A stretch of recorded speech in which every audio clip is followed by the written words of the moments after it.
आओ दूल्हा, काहो की उजियारी तो जो कलश जो सवासन रखती है ना उसी की उजेला रहता भाई। ताली बजाओ। और इसके बाद में वो मात्र शक्तियां कह रही थी दूल्हा को, ए दूल्हा तूने ऐसा मड़वा देखा था क्या? बोले क्या कह रही है? अरे दूल्हा तूने ऐसा मड़वा कभी देखा था? तो क्या कह रही वो मात्र शक्तियां? ये सुनने में थोड़ा अजीब लगता है लेकिन इसका सारांश बहुत अच्छा है मेरे भाई। क्या बोलती थी?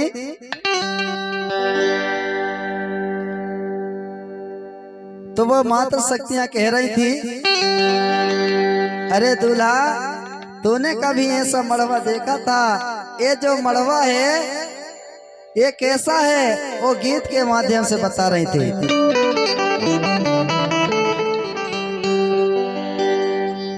अरे रे 16 बाप को, ए रे 9 में तारीख को,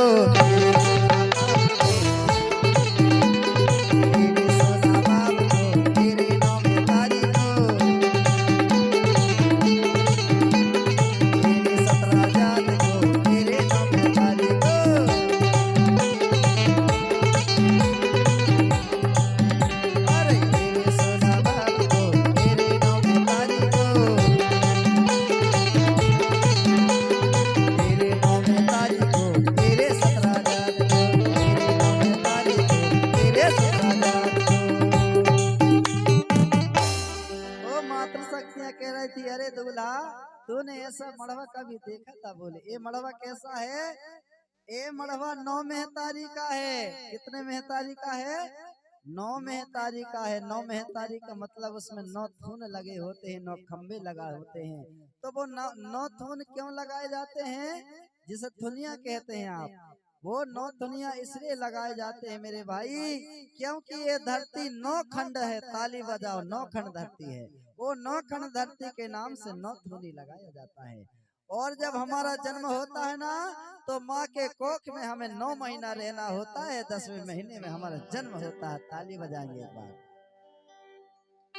और जो 16 बाप का कहते हैं तो 16 बाप का मतलब वो जो 9 थुनिया होती हैं उसमें 16 मलगा होते हैं, ऐसे आड़े डाले जाते हैं। ताली बजाएंगे एक बार। अब 17 जात का कह दिए तो 17 जात का मतलब है वो जो मंडा होता है, मंडप होता है, उसमें 17 प्रकार की डालियां बिछाई जाती हैं, लगाई जाती हैं छांव के लिए मेरे भाई। तालियां बजाएंगे एक बार। तो ये इस गीत का रहस्य है। अब क्या होता है, वो बाबा शंभू जब मंडप के नीचे आते हैं तो मंडा मारा जाता है। मंडा जब मंडा मारा जाता है तो मेरे भाई वो शंभू बाबा को खाना खिलाने के लिए वो सहेलियां आती हैं। ठीक है ना? जब खाना खिलाने के लिए जब वो सहेलियां आती हैं तो बाबा शंभू के गले में सांप था, नाग था। क्या था? काला नाग था। जैसे ही वो सखियां बाबा शंभू को भोजन के लिए हाथ बढ़ाती थी, वो जो नाग था वो अपना फन को ऐसा आगे कर रहा था। अब वो नाग को देख करके वो सखियां घबराने लगी। तो बाबा शंभू ने सोचा ये नाग को देख करके दासियां घबरा रही हैं, सखियां घबरा रही हैं। बोले एक काम करता हूँ, ये नाग को मैं ये मंडा के ऊपर फेंक देता हूँ। बोले और जब जाने लगूंगा तो ले जा लूंगा। ऐसा करके वो नाग को मेरे भाई बाबा शंभू ने अपने गले से निकाला और मंडप के ऊपर फेंक दिया। ताली बजाओ। तो आज भी हमारे जो दूल्हा होते हैं जब मंडा मारा जाता है तो अपने हाथ में जो बिजना रखते हैं ना, बिजना ऐसा धूकने वाला, ठीक है ना? वो बिजना अब आज के दूल्हा तो सांप नहीं रख सकते गले में, नहीं रख सकते ना, तो वो बिजना को रखते हैं भाई। और जब मंडा मारा जाता है ना वो बिजना को उसी मंडा के ऊपर फेंक देते हैं और जब जाने लगते हैं निकाल कर ले जा लेते हैं। ताली बजाओ। अब कुछ लोग कहते हैं कि बाबा शंभू के गले में नाग सांप नहीं था, नाग नहीं था मेरे भाई, नाग था। कैसे था? जब बाबा शंभू नागकुल का राजा बना तो अपने पहचान के लिए नाग रखता था। जब बाबा शंभू चंद्रवंशी था तो अपने माथे में चंदा रखता था मेरे भाई, अपने पहचान के लिए। ताली बजाओ एक बार। ये पहचान के लिए बाबा शंभू अपने गले में रखता था।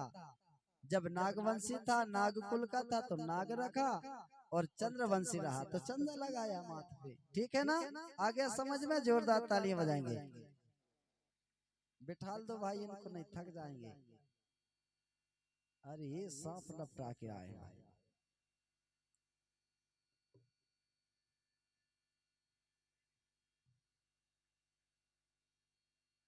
चलिए समय हो चुका है। अब मेरे भाई जो मूलादाई के छोड़ करके जाने लगे,